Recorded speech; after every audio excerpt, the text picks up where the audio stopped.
Alright, we're recording. Sorry about the little delay there. Figuring out how this works here. Alright, this is a review for what appeared to be week 6 when we got outside.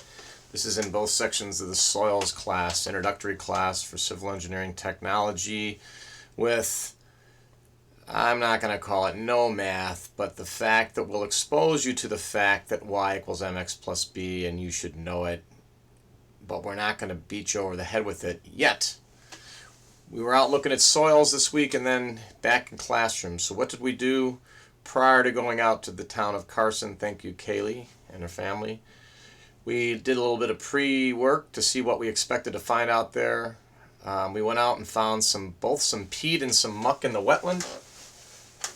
And we did a few different tests using different samples. This is going to give us sampling mechanisms. We grabbed some undisturbed samples we'll be able to do strengths with back in the lab.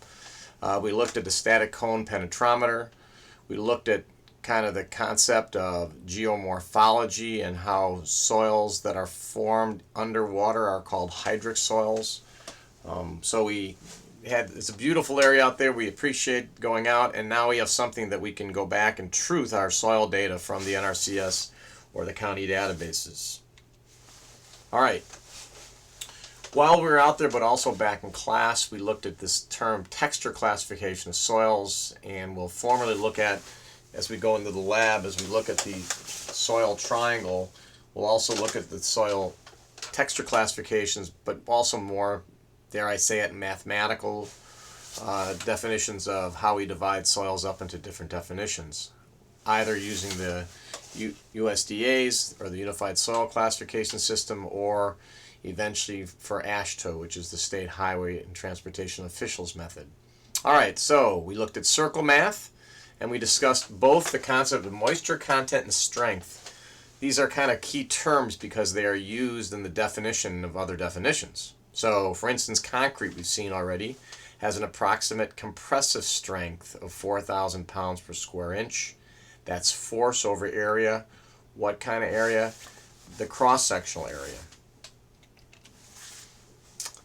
We also learned, for instance, that the plastic limit of a soil is the moisture content at which it barely holds a 1/8 inch ribbon. So whereas strength is the stress at which, this is the moisture content at which. Those are going to be key phrases you're going to be using in a lot of definitions. So get used to saying them, repeating them. It does help, especially for those of you who are going to have a hard time necessarily remembering formal algebraic definitions.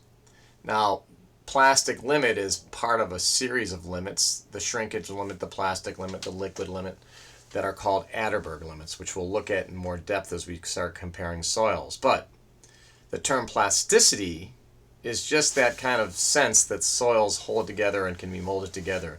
If a soil has plasticity, it means it can be bound and held together and put into a ribbon. That usually signals some clay and or silt particles.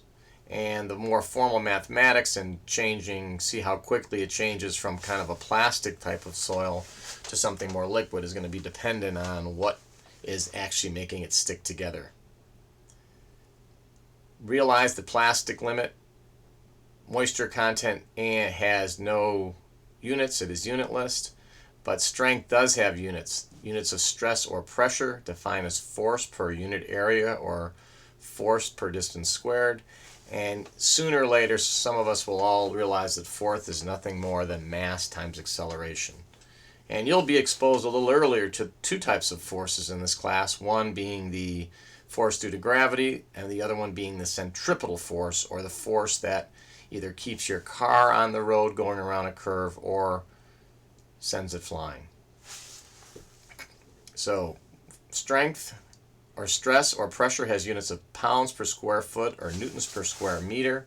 A newton per square meter is also called a pascal.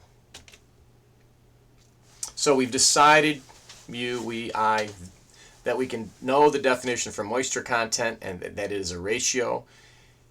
It is a ratio of the weight of the water over the weight of the solids. Therefore, we might as well also learn, now that we know that, the definition of the void ratio being the volume of the voids over the volume of the solids. realize we are learning these without thinking about the weight of the tin, because that's something I really hope you can just think about in the lab. We're trying to get this definition in your head as opposed to the kind of definitions you may see in some textbooks of A minus B divided by B minus C. We'll do that too, but we'll be programming the calculators this week to do some of this quadruple accounting through the use of lists.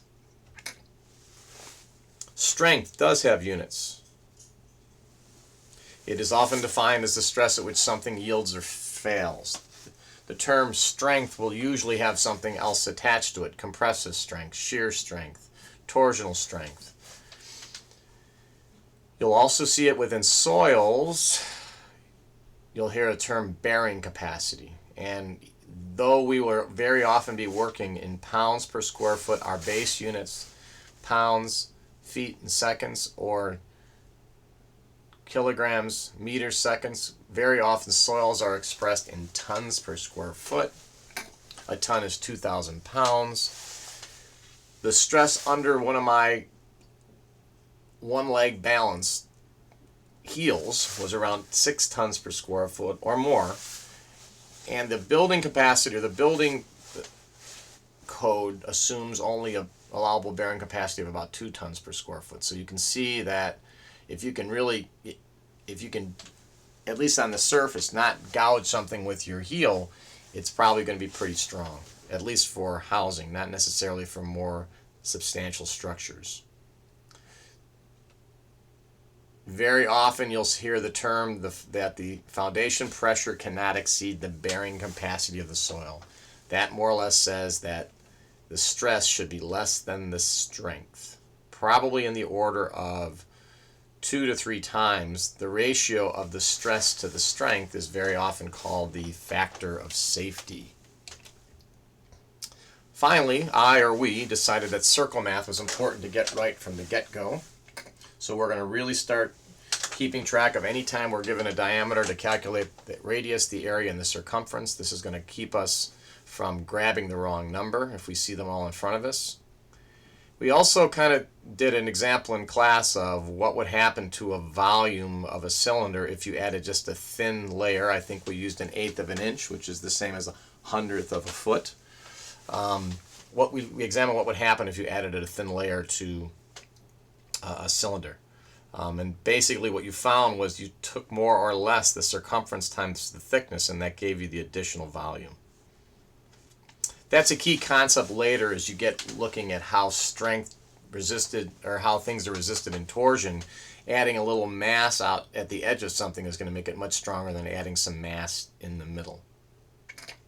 And I did tell you all to go out to Wikipedia and look up trigonometric functions. Shh, don't tell anybody. Wikipedia is like YouTube. It has some great information, other information that's maybe not perfect, but it has been in some different ways statistically proven to be as good as Encyclopedia Britannica.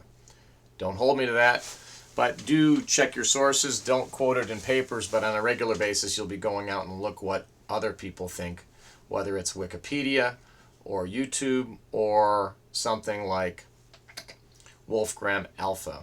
Alright, so we know what the tangent of 45 degrees is. It's 1. We know where the North Star is. It's at about 45 degrees if we're at 45 degrees latitude. And we can start developing what that circle looks like.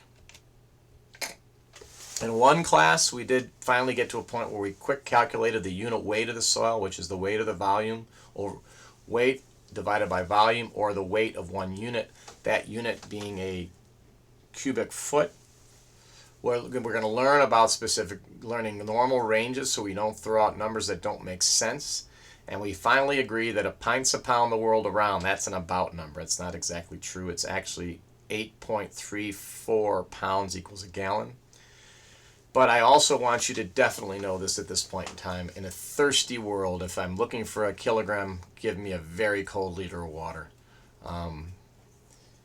We've got a lot of water in central Wisconsin. There is very little excuse for we not knowing that a kilogram of water is a liter, because we get to use lots of it and many around the world do not. Finally, let's leak in the fact that 1 kilogram weighs about 2.205. That's it for the week. Hope you enjoyed.